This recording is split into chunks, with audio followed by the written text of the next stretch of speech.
Bukas ay magsisimula na rin magkaroon ng 20 bigas, 20 pesos na bigas sa 32 Kadiwa Center sa Bulacan, Cavite, Laguna, Mindoro at Rizal.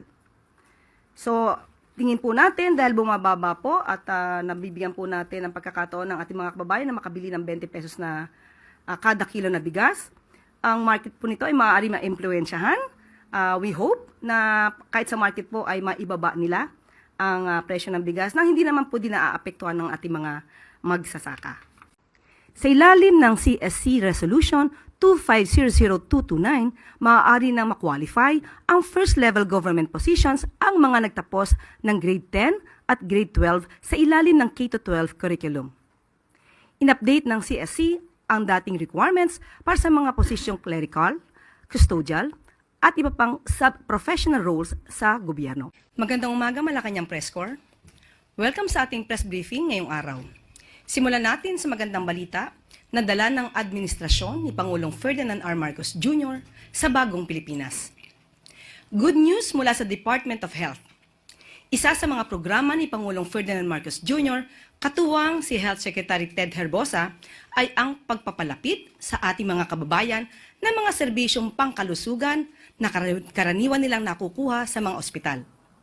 Bukas na po ang 51 bagong urgent care and ambulatory service o BUCAS centers. Tandaan po natin, BUCAS centers sa 33 probinsya sa buong bansa. Makabago po ang mga gamit at mabilis ang serbisyo ng mga DOH BUCAS centers na ito, na siyang puntahan ng ating mga kababayan sa mga probinsya para sa mabilisan at agarang serbisyong medikal o ambulatory care. Libre po ito, maliban lamang po sa mga ibang specialized medical procedures na mayroon lamang pong very minimal fee.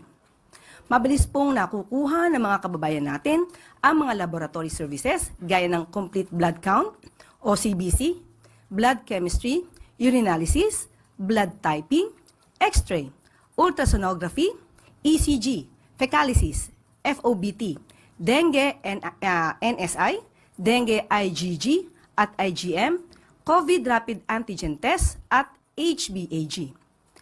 May mga serbisyo rin po para sa tuberculosis screening and management, pagbabakuna, center screening, konsultasyon para sa alter-presyon at diabetes, kumpletong check-up para sa buntis at sanggol, o bigay ni consultation at services, mental health, first aid at referral para sa mga vehicular crash, nutrition support, dental services, animal bite, at pharmacy para sa mga access sa gamot.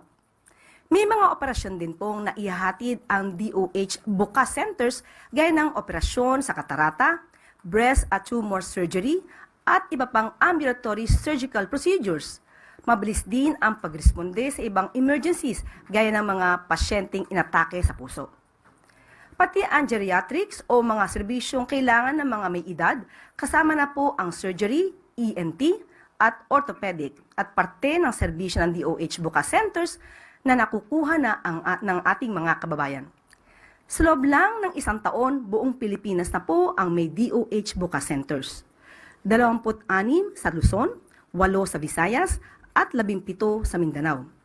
Halimbawa lang po, ang ilang BUCAS centers ay nasa Santo Tomas, Pampanga, para sa Luzon, ang Tagbilaran BUCAS Center sa Visayas at ang Cotabato BUCAS Center naman po sa Mindanao.